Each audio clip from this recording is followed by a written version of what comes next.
Halo semuanya, Assalamualaikum warahmatullahi wabarakatuh. Perkenalkan nama saya Nora Sanishyawali. Pagi ini saya akan mempresentasikan kerjasama Keihin Corporation dengan BPJS menyalurkan pekerja migran ke Jepang. Saya mempresentasikan ini guna untuk tugas SDM Jepang dan Migrasi Internasional dari Kajian Wilayah Jepang Universitas Indonesia. Sebelum mengenal BPJS, Keihin Corporation, dan apa sih semuanya itu, kita lihat dulu dari uh, teorinya. Nah, teorinya ini saya mengambil dari organisasi ekonomi. Nah, organisasi ekonomi pada dasarnya merupakan organisasi sosial di lingkup ekonomi. Di dalamnya terdapat aktor yang memiliki kepentingan-kepentingan masing-masing, baik secara individu maupun kolektif. Organisasi ekonomi merupakan kumpulan jaringan besar ekonomi dan kepentingan lainnya yang terhubung dengan berbagai cara melalui interaksi sosial dan struktur sosial. Interaksi sosial dan kepentingan sosial yang terputus dapat berujung pada pecahnya organisasi sosial. Oleh karenanya, kepentingan dapat saling memperkuat atau saling menghalangi satu sama lain tergantung pada struktur hubungan yang ada. Nah, jadi Keihin Corporation dengan BPJS memiliki kepentingan baik secara individu maupun secara kolektif. Nah, apa sih BPJS itu? BPJS merupakan bentuk perlindungan sosial ekonomi bagi para pekerja. Nggak hanya manfaatnya untuk pekerja saja nih, tetapi juga untuk keluarga yang mendapatkan manfaat yang sama. BPJS bagi para pekerja ini juga bersifatnya seperti asuransi. Pemerintah mengatur kepesertaan BPJS Kesehatan bagi pekerja penerima upah dan anggota keluarganya. Bukan hanya penerima upah dan anggota keluarganya dalam pasal 4 ayat 1. Dalam ayat 6, pengaturan Presiden nomor 12 tahun 2013 jaminan kesehatan sebagaimana beberapa kali diubah terakhir pada PP nomor 28 tahun 2016 tentang perubahan ketiga PP nomor 12 tahun 2013. Dalam pasal ini, pekerja yang dimaksud berlaku bagi tenaga kerja asing juga. Kemudian, peserta bukan PBI jaminan kesehatan sebagaimana dimaksud pada dalam pasal 2 huruf B merupakan peserta yang tidak tergolong fakir miskin dan orang yang tidak mampu, yaitu pekerja penerima upah dan anggota keluarganya. Yang kedua, pekerja bukan penerima upah dan anggota keluarganya dan pekerja sebagaimana yang dimaksud pada huruf A dan B termasuk warga negara asing yang bekerja di Indonesia paling singkat 6 bulan dalam pasal 4 ayat 6 Perpres nomor 12 tahun 2013. Manfaat pekerja migran Indonesia ada macam-macam nih. Salah satunya ada jaminan kecelakaan kerja atau JKK. Manfaat berupa uang tunai dan atau pelayanan kesehatan yang diberikan pada saat peserta pekerja migran atau PMI yang mengalami kecelakaan pada saat sebelum bekerja, selama bekerja, dan setelah bekerja, termasuk kecelakaan yang terjadi dalam perjalanan dari rumah menuju tempat kerja atau sebaliknya. Nah, manfaat JKK pada masa sebelum bekerja dan setelah bekerja yaitu perawatan pengobatan sesuai dengan kebutuhan medis bagi PMI atau pekerja migran Indonesia yang mengalami kecelakaan kerja atau terbukti mengalami tindak kekerasan fisik atau pemerkosaan. Pendamping dan pelatihan vokasional bagi PMI yang mengalami kecacatan akibat kecelakaan kerja. Santunan berupa uang meliputi penggantian biaya pengangkutan peserta yang mengalami kecelakaan kerja ke rumah sakit dan atau ke rumahnya. Santunan cacat, santunan kematian, santunan yang berkala sekaligus jika PMI mengalami cacat total, tetap akibat kecelakaan kerja. Biaya rehabilitasi berupa pembelian alat bantu atau ortese dan atau alat ganti protese. Penggantian biaya tiruan dan beasiswa pendidikan atau pelatihan bagi 2 orang anak PMI dan diberikan bagi PMI yang mengalami cacat total tetap atau meninggal dunia akibat kecelakaan kerja. Manfaat JKK pada masa selamat bekerja. Perawatan dan pengobatan lanjutan di Indonesia dan diberikan sesuai dengan kebutuhan medis bagi PMI yang mengalami kecelakaan kerja atau terbukti mengalami tindak kekerasan fisik dan pemerkosaan di negara tujuan penempatan dan dipulangkan ke Indonesia oleh pemberi kerja. Pendamping dan pelatih vokasional diberikan di Indonesia bagi PMI yang mengalami kecacatan akibat kecelakaan kerja. Nah, bisa dilihat ya di atas ini sebelum bekerja dan selama bekerja yang di bawahnya ini. Manfaat lengkap JKK yaitu perawatan dan pengobatan sesuai dengan kebutuhan medis bagi PMI yang mengalami kecelakaan kerja atau terbukti mengalami tindak kekerasan fisik yang meliputi pemeriksaan dasar dan penunjang, perawatan tingkat pertama dan lanjutan, rawat inap kelas 1 rumah sakit pemerintah, pemerintahan daerah, atau rumah sakit swasta yang setara. Yang selanjutnya yaitu perawatan intensif, penunjang diagnostik, pengobatan, pelayanan khusus, alat kesehatan dan implan, jasa dokter atau medis, operasi, transfusi darah, dan atau rehabilitasi medik. Nah, penggantian biaya pengangkutan peserta yang mengalami kecelakaan kerja ke rumah sakit dan atau ke rumahnya meliputi angkutan darat, sungai atau danau maksimal sebesar Rp1.000.000, angkutan laut maksimal sebesar Rp1,5 juta, angkutan udara maksimal sebesar Rp2,5 juta.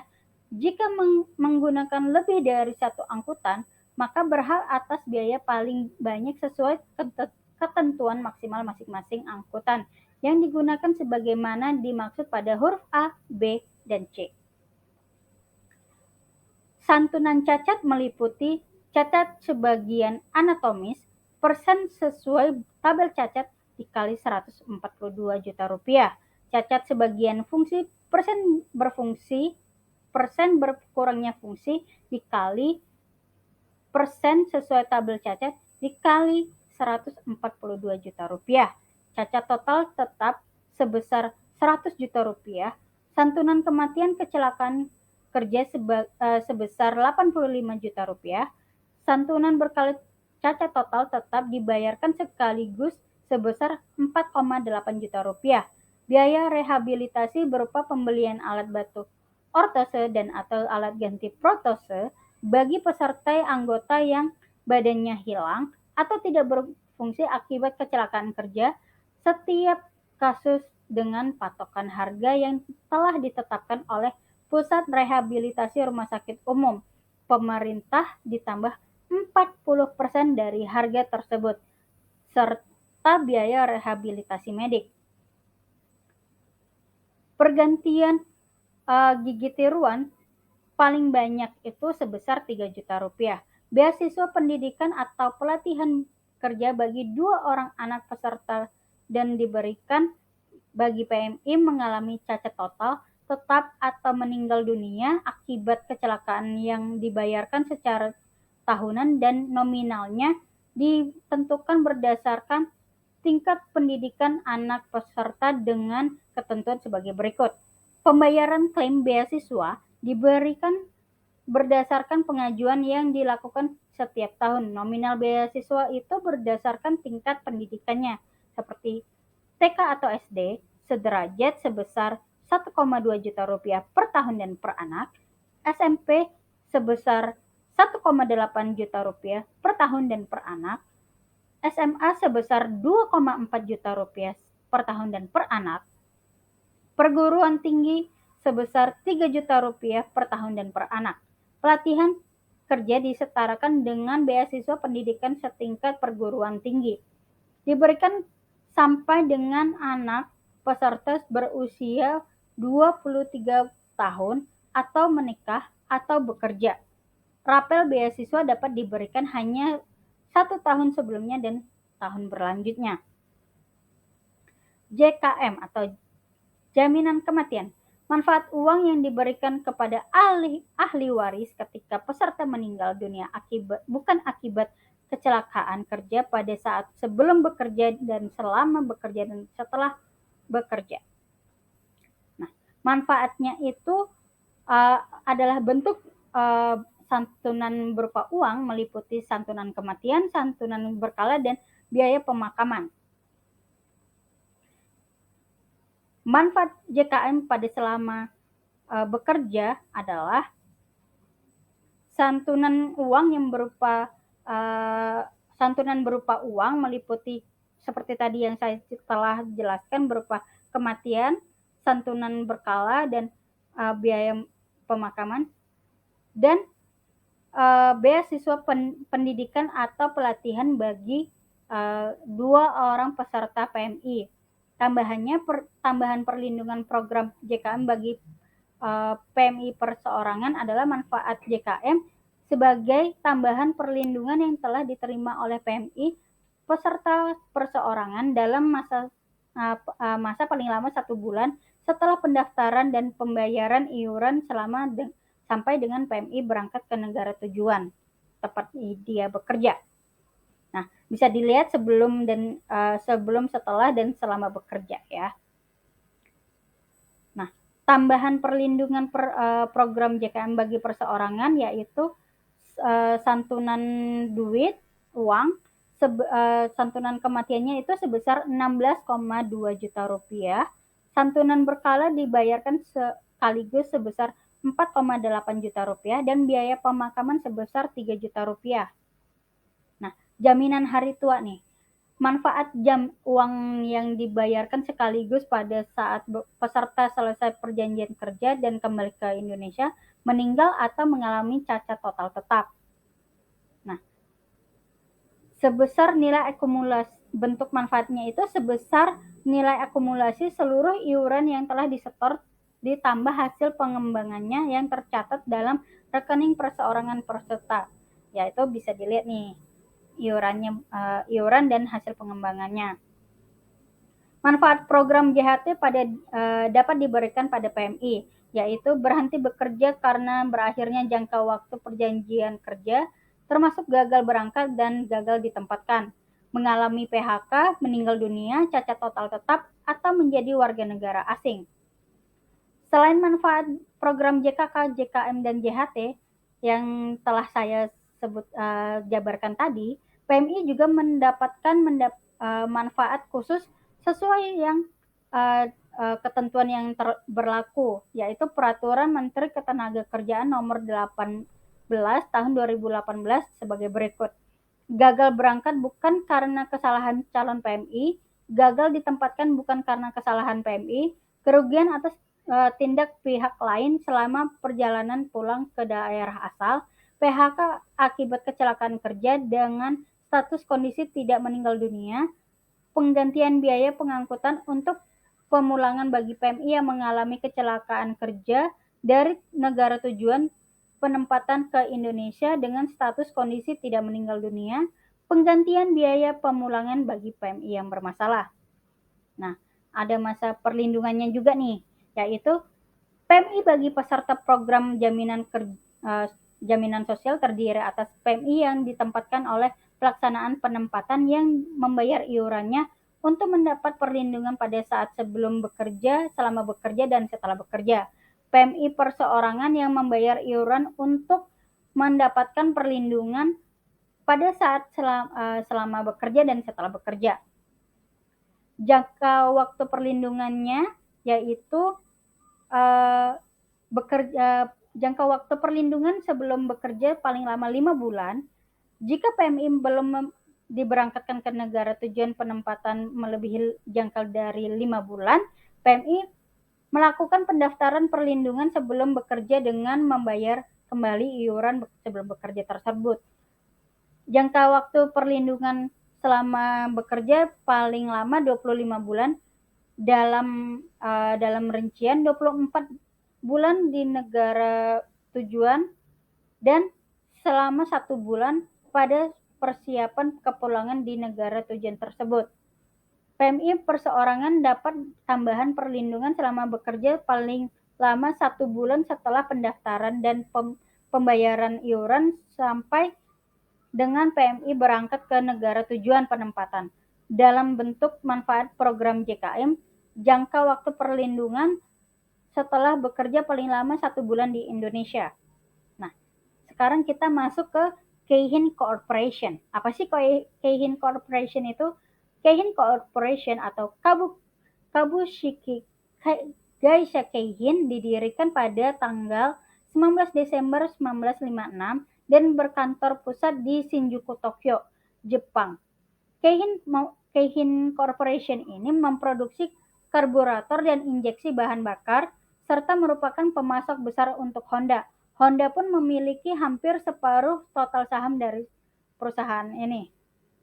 Nah, di Indonesia menjadi salah satu negara yang penyumbang pekerja migran. Sejumlah PMI kini sudah tersebar dari Arab Saudi hingga ke Jepang nih. Dalam rangka membantu pemerintahan memfasilitasi penyaluran PMI, Keihin Corporation meluncurkan aplikasi namanya Job Matching atau Mahajob. Aplikasi Mahajob ini bertujuan mengelola, menyalurkan, dan membina khusus tenaga kerja Indonesia ke Jepang. Tujuannya yaitu tidak lain untuk mempermudah urusan tenaga kerja Indonesia yang ingin bekerja di Jepang. Mahajob ini memenuhi target Keihin Corporation dalam menyalurkan tenaga kerja ke Jepang sebesar 35.000 pekerja dalam 5 tahun ke depan. Sekjen Kementerian Ketenagakerjaan Anwar Sanusi memberikan dukungan penuh kepada Mahajob dan Keihin Corporation. Anwar sendiri menyampaikan bahwa Kementerian Ketenagakerjaan menargetkan 100.000 tenaga kerja tersalurkan dari Indonesia ke Jepang dalam jangka 5 waktu ke depan.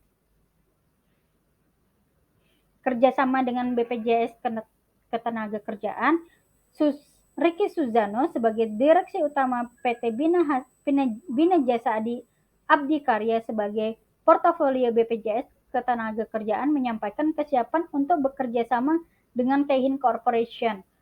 Ricky juga mengapresiasikan kemudahan yang ditawarkan oleh Mahajob. Dalam kesempatan ini juga, CMO dari Mahajob, Kazuaki Ishibashi, menjelaskan prosedur penggunaan aplikasi Mahajob. Sebagai perusahaan pertama dan satu-satunya yang memiliki izin menyalurkan tenaga kerja yang didukung oleh aplikasi penyalur tenaga kerja Indonesia ke Jepang, Keihin Corporation yakin dan optimis bahwa Mahajob ini bisa menjadi solusi bagi para pekerja tenaga kerja Indonesia yang ingin bekerja di Jepang.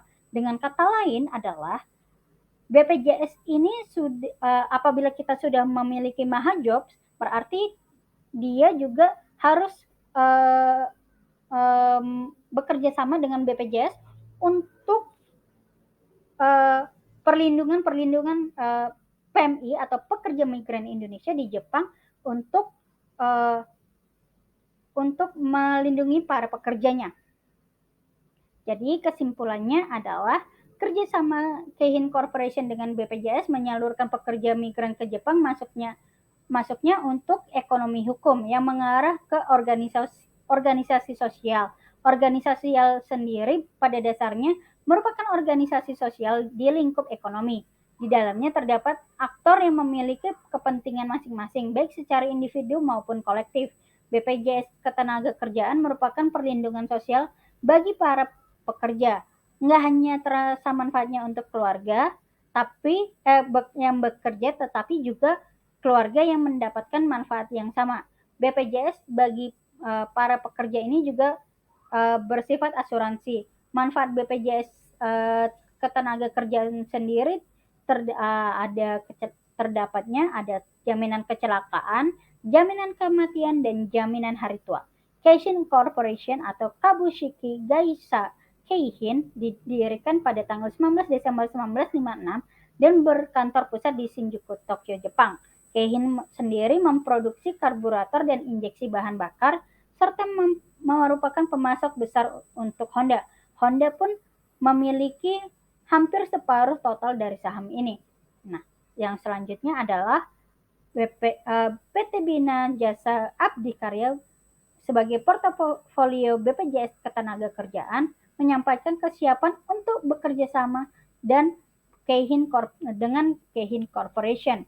Ricky juga mengapresiasikan kemudahan tawaran Mahajob untuk bekerja ke Jepang melalui BPJS. Dan segitu aja presentasi dari saya. Mohon maaf lahir dan batin bila kata-katanya tuh belibet dan banyak susah-susahnya. Sampai di sini dulu. Assalamualaikum, selamat siang.